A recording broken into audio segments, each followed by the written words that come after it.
Oh, kapwa artista, 'di ba? Pangatlo natin, oh, kapwa artista, Robin Padilla talagang pinipilit ni Binoy. Si Binoy po mga kababayan, isa sa nagpapasa, 'no, isa sa gustong maipasa yung bill ng anti ano, ano ba yun nakalimutan nakalimutan ko, anti-dynasty mga kababayan. Pero siya din po yung, nagsasabi, "Okey sa akin ang tatlong Duterte." 'No, sa Senado, ayan. So ngayon, namimilit, Padilla urge, ayan na naman yung urge ni ano, ni Binoy. Tayo pong mga kalalakihan meron po tayo urge, alam niyo po yung the urge, oh, akala ko The Purge, yung palabas na The Purge, 'no? Padilla urge ex-President Duterte, no, one of children to run for senator. Ibang klase. Paano nga? Si VP Sara hindi naman bababa ng posisyon mo para tumakbo na senador, 'di ba? Ano na 'yan, ano na, vice presidente na talaga 'yan. Si Baste, hindi nga pumapasok yung pangalan doon sa top 12 kagaya na Philip Salvador. Si Pulong, hindi din pumapasok yung pangalan sa top 12, oh, kagaya ni Pulong. Siguro kinakabahan niya. Si Robin Padilla mga kababayan. Bakit? Meron siyang kasama ngayon. Ilan yung kasama niya? Si Tolentino o may bambakod na? No. Si Bongo, siguro mananalo. Siguro din matatalo. Oh. Kapag nadaan ang Pilipino doon sa palugaw-lugaw ni Bongo, pwedeng manalo. Pero kung hindi, lalo na't matatalino ang mga Pilipino ngayon, pwedeng hindi. No? Si Bato, naramdaman ng mamamayang Pilipino yung pagkabayas doon sa kanyang mga pahiring-hiring, malaki ang posibilidad, no, na hindi makapasok sa senador. Sa Senado, mga kababayan. No? Kaya may iiwan na lang si Robin Padilla, mga kababayan. Naku, paano yun? Ang gaganda naman ng sapatos nito. Oh, mahal siguro ito. Paano yun? Kaya ngayon, naghahanap ng rescue si Wonderful Tonight, mga kababayan. Ang ating pong number 1 senator, mga bossing, kailangan ng rescue. Ito po ang pagkakaintindi ko dito, mga kababayan. Basahin natin, ha? Manila, Philippines. Senator Robin Padilla on Thursday said he is urging former President Rodrigo Duterte. Pati pala si PRRD, pinapatakbo niya. And one of his children to run for senator. Kailangan nakakampi. Ano?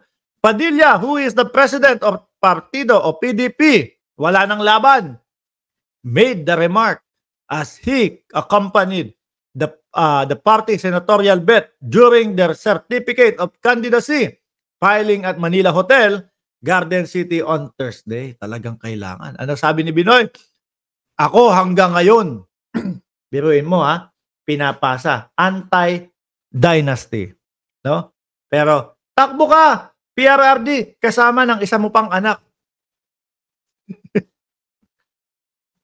Si Binoy kaya talaga ang gumawa nung pinasa niyang anti-dynasty? O ipinagawa lang? Mukhang hindi naiintindihan yung kanyang isinumite o yung gusto niyang maaprubahan doon sa gusto niyang mangyari. Ako hanggang ngayon nakikiusap kay Mayor na tumakbo. Umpisahan na, Luneta hanggang PICC. Medyo malayo yun. Tagaktak na pawis niyo nun. Gusto ko na tumakbo siya.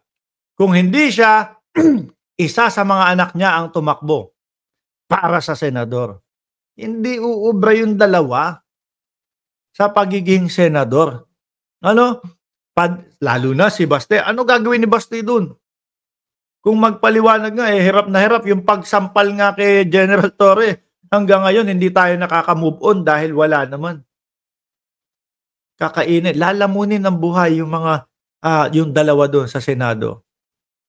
Ano sabi dito? Bakit daw? Kasi talagang para sa amin, napakahalaga sa PDP na may Duterte kasi ang PDP ay, yun lang yun.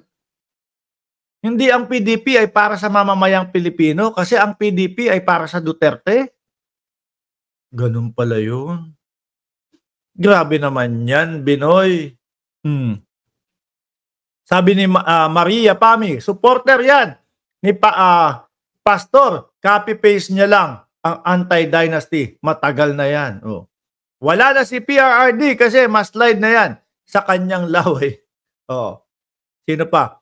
Baka si Robin ang nagtimbre sa'yo. Galit sa'yo yan. Panigurado. Gusto ka mapahiya. May Panginoon pang binabanggit. Sabi niya, ibubuwis ang buhay kay Duterte. Si Ipe. Paano yan, mga kababayan? Oh? Kabado ang isang Robin Padilla na number 1 senator, ha?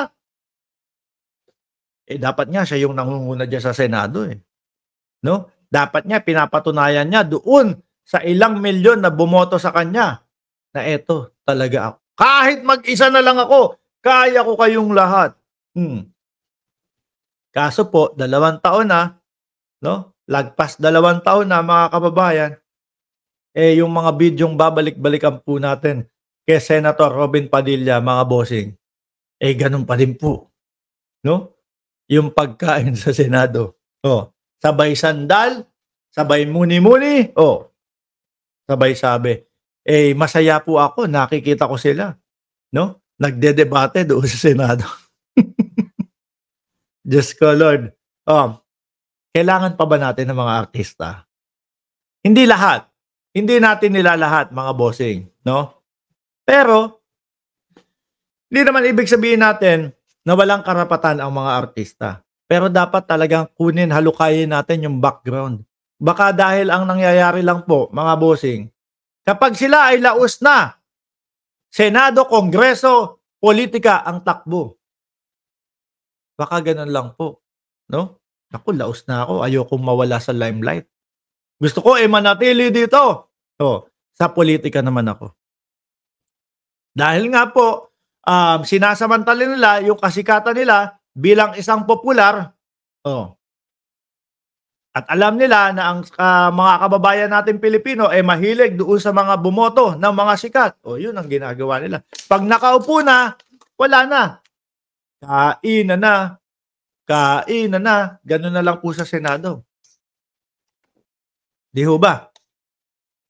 Sabi ni pare ko na si Just Vincent, nabudol ni Wonderful tonight. Isa po ako dyan. Isa ho ako dyan, mga kababayan. Hello? Ay, nako, Lord. Anyway, wala na tayong magagawa dyan. Kailangan natin magtiis dyan hanggang 2025 pa ho. Ilang taon pa yon? 4 na taon pa o 3 taon mahigit pa po, no?